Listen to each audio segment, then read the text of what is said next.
балалар. Бүгінгі сабағымызды бастамас бұрын алдымен сендерді топқа бөліп алайық. Ол үшін мына менің қолымдағы әріптерді бір-бірден алып шығыңдар.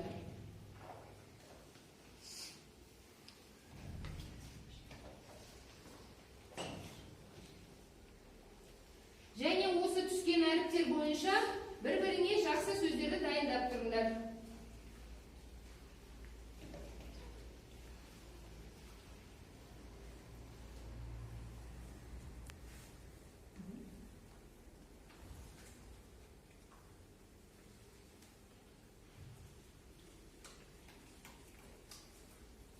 Ал аяғым сенен бастаймыз.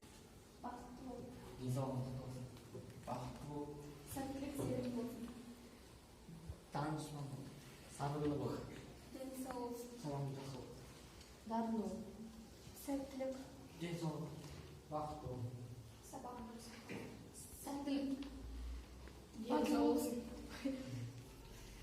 Бақыттың базарында бол. Сабырлы бол. Дарынды бол. Сабырлы. Бақытты бол. Денсаулық бол. Бек шыңдарды бағындыруға тілектеспін. Бір-бірімізге жақсы тілегімізді айтып болсақ, енді кімнің қолында қандай әріп? Д әріпі барлар домбыра тобына отырады, Б әріпі барлар біржан тобына, С әріпі барлар сара тобына отырады. Жылдам орындарыңызға отырып алайық балалар. Барлығымыз өз орнымызға отырдық, иә? Ал енді балалар, мына өздерің көріп тұрсыңдар, сара, домбыра, біржан тобы деп тұр. Бұл неге алып келеді? Яғни бүгінгі біздің тақырыбымыз қандай деп ойлайсыңдар? Не туралы деп ойлайсыңдар? Айтыс туралы. Дұрыс айтасыңдар. Айтыс туралы. Бүгінгі біздің тақырыбымыз балалар айтыс өнері деп аталады. Бүгінгі біздің сабағымыздың мақсаты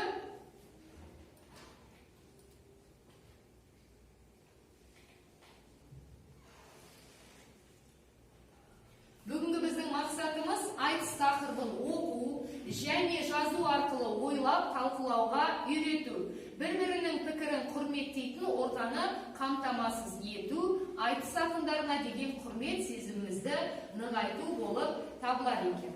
Енді бүгінгі біздің сабағымыз қандай стратегиялық оқытулардан тұрады.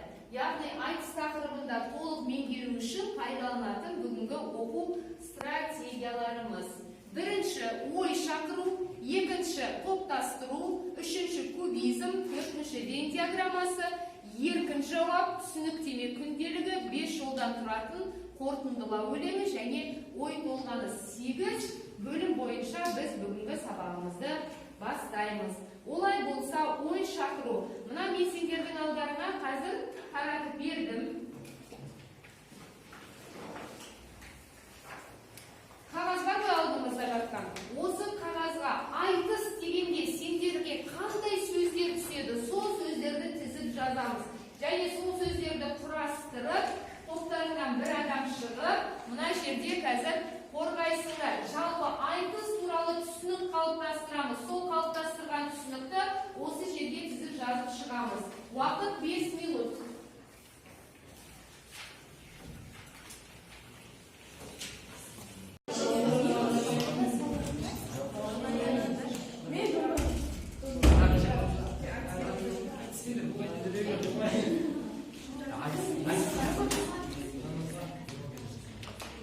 Айтыс дегенде ойларына қандай сөз түседі? Бірінші сөз бізге не түседі? Домбыра түседі, тағы да. Екі адамның айтысы. Дұрыс айтасың. Айтыс дегенде екі адамның айтысы, қыз бен жігіттің айтысы деп қандай сөз түседі, соның бәрін тізіп жаза беріңдер. Қандай сөз түседі, бәрін де жаз.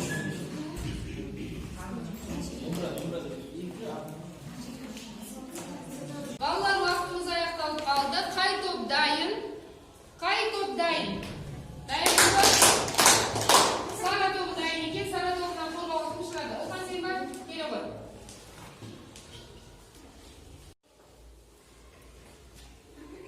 Айтыс деген кезде біздің топқа мынандай сөздер келді. Домбыра, айтыскер ақын, қазақилық, еркін ой, тартысу, шешендік, тапқырлық, ойталас, түрленер және сыдасу. Осылардың бәрін айтыс деген сөзбен біз яғни айтыс дегеніміз жалпы қазақтың бұрыннан келе жатқан ұлттық төл өнері болып есептеледі. ол айтыста екі айтыскер ақындар бір-бірімен пікір таласады. Сара тобы өте жақсы жауап берді. Екінші қай тобымыз шығады екен? Қай тобы шығады? Біржан тобы дайын екен. Онда Біржан тобынан кім шығады? Ақжарқын сен бар. Кел ал Ақжарқын. Біз Біржан тобы жалпы айтыс туралы мағлұматтар жинадық. Айтыс дегеніміз қазақ халқының төл өнері болып келеді. Оның екі түрі бар. Ақындар айтысы және де қыз бен жігіттің айтысы болып бөлінеді. Және де қазақтың айтысы басқа елдердің айтысына ұқсамайтын өзінің өлшемі мен ерекшелігі бар. Қазақ халқының айтысын Шоқан Уәлиханов, Ахмет Байтұрсынұлы секілді ғалымдар зерттеген. Енді бізде соңғы топ домбыра тобы қалды. Домбыра тобы дайынбыз дейді. Олай болса ортаға жатсаяғы шығарайық. Өз топтарын қалай қорғап шығады екен? Айтыс сөзі айтылғанда біздің топтың ойына мына сөздер келеді. Олар домбыра, шешендік сөздер, шындық, аталы сөз, тапқырлық, өнер, сөз сайысы және де көркемділік, мәнерлеп оқу. Жалпы айтыс дегеніміз ол ежелден келе жатқан қазақтарда ежелден келе жатқан өнер. Жарайсыңдар балалар. Ал енді келесі біздің бөліміміз кубизм. Яғни менің қолымда мынау шаршы тұр. Бұл шаршының жан-жағында нелер бар, жазулар бар. Осы қай топқа қай жазу түседі, сол туралы айтыс туралы айтып шығасыздар. Біреуінде салыстырыңыз, біреуінде зерттеңіз, қолданыңыз, суреттеңіз, талдаңыз деген сияқты. Қай топқа қай сөз түседі, сол туралы сендер қорғап шығасыңдар. Бірінші Сара тобынан бастайық. Сара тобына зерттеңіз түсті. Яғни балалар, сендер айтыс туралы зерттейсіңдер, айтасыңдар. Қазіргі заман айтыс ақындары, бұрынғы заман айтыс ақындарын мысал келтіріп айтуларына болады. Келесі домбыра тобы, домбыра тобынан көрейік. Ал домбыра тобын лақтырайық көбегімізді. Қай бет түседі екен?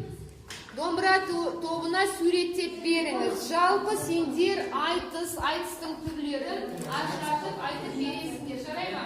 Ал Біржан тобы? Біржан тобына не түсті? Біржан тобына қолданыңыз.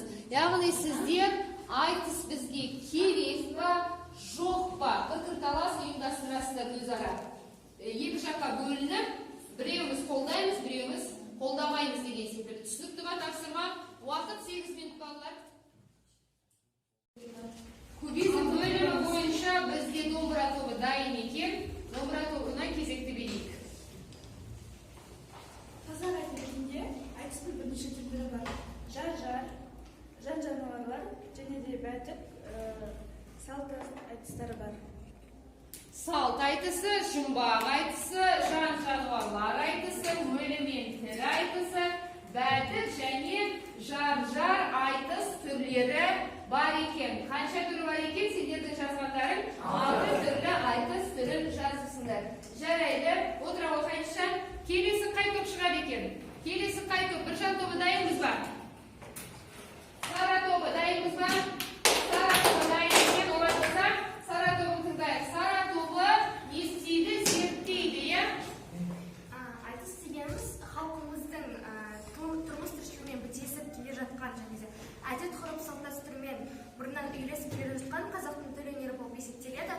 Жалпы айтыс деген сөздің мағынасы ол сайысу, жарысу және де дауласу секілді мағынада қолданылады. Айтысты, қазақ халқымыздың айтысын біздің қазақ ғалымдарынан Ахмет Байтұрсынұлы, Мұхтар Әуезов және де Шоқан Уәлиханов секілді ғалымдарымыз зерттеген. Ғалымдарымыз зерттеген. Қазіргі таңдағы айтыскерлерді айтып болса, Кәп Ардакерей Беделханұлы, Байдәулетов Самай Байнетайұлы, Әділ Төлеусіз Сансызбайұлы. Тағы да Ринат ақынымыз бар, иә? Қазақ әдебиет тарихында ақындар айтысында қаншама үздік түрлер бар. Олар халықтың арасында шыққан тарландары. Олар ақындар бүгінгі ұрпаққа қалдырған мол мұрасы. Ақындардың айтысқандары олар Жамбыл мен Құманбет, одан кейін Біржан мен Сара, Құманбет мен Тезек, және тағы басқалар.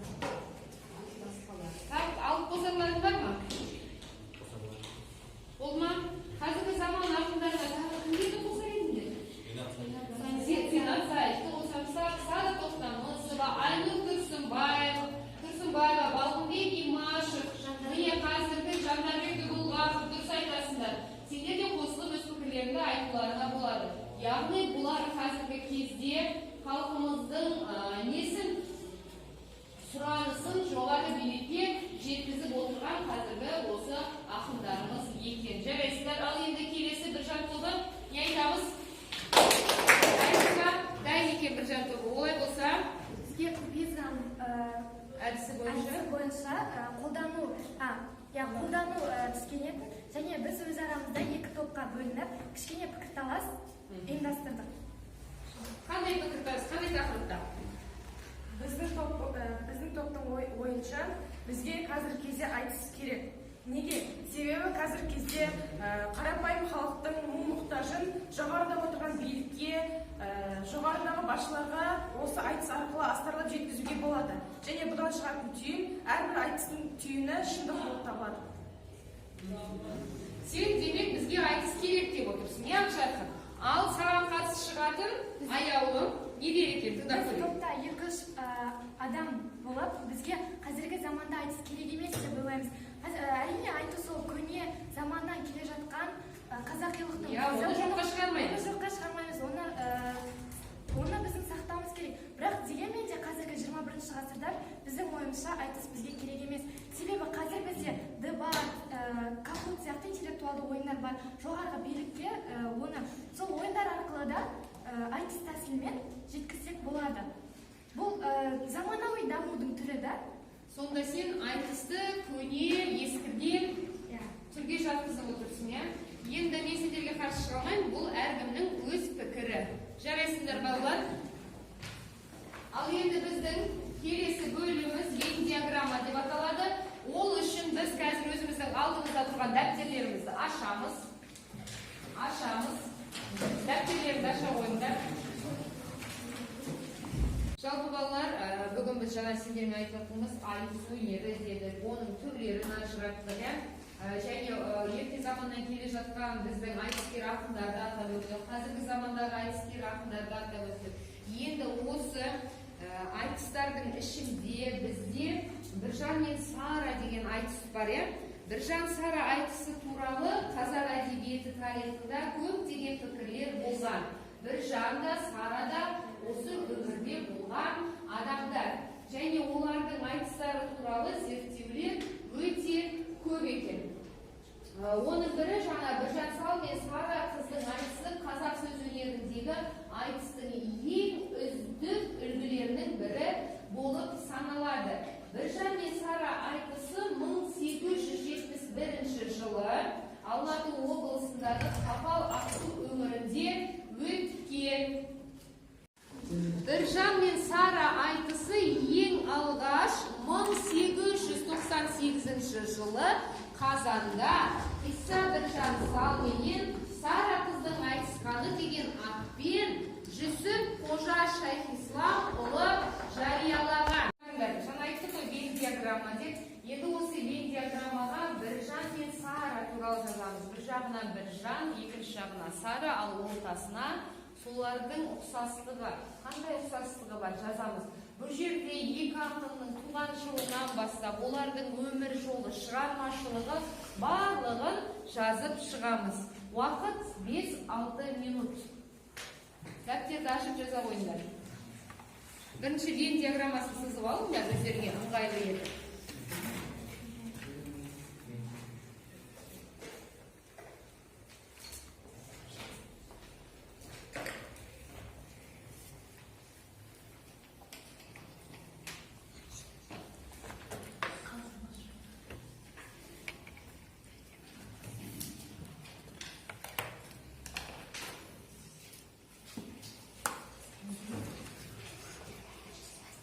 Біржан мен Сара туралы бар білетіндеріңді жазып шығыңдар. Ол екеуіне ортақ қасиеттер, туған жері, ақындығы, басқа да шығармалары туралы толық жазып шығамыз.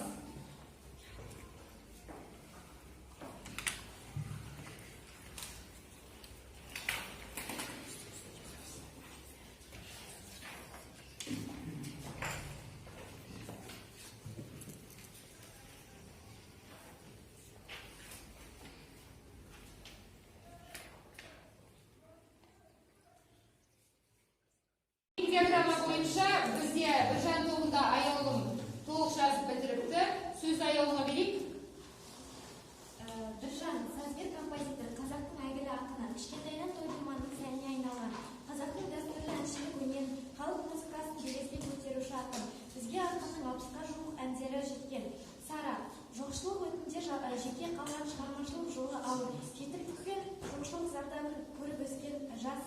арыз. Біржан салмен болған айтыстан соң аты жаһанға жайылған. Дана әрі батыл ақын қыз болған. Ұқсастықтары Біржан да Сара да тарихта болған мықты тұлғалар. Айтыскер ақындар, халықтың зарын жеткізушілер, қазақ қанын ойлаушылар. Екеуі де әкелеріне ерте айырылған. Дұрыс, өте дұрыс, толық жауап болды, иә балалар? Тағы да қай топтан? Дайынбыз ба? Сара тобы дайын ба? Сара тобынан Әсел дайынмын дейді, Әселдің пікірін тыңдап көрейік. Біржан Сал Қожағұлы. Ол 1894 жылы Ақмола облысының Біржан Сал ауданында дүниеге келген. 1897 жылы 63 жасында туған жерінде қайтыс болған. Бозбала кезінде әнші ақындардың қасынан еріп, той думан әніне айналысты. Сара Тастанбекқызы. 1850 жылында өмірге келіп, 1907 жылы қайтыс болады. Айтыскер, ақын. Туған жері қазіргі Алматы облысының Қақпал ауданы, Руын аймақ. Жастай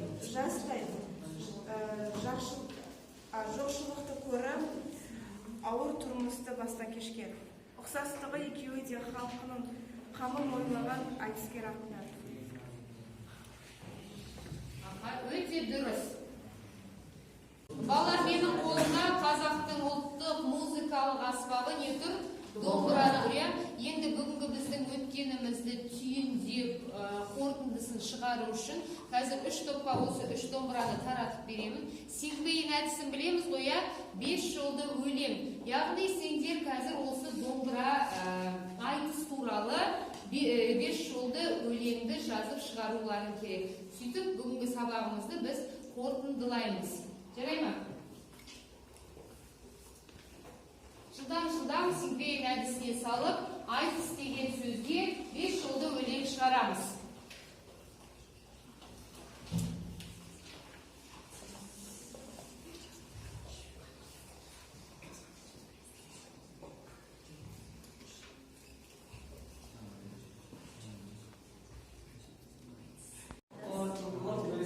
Яғни бүгінгі 5 жолдан тұратын қорытындылар өлеңі дайын екен.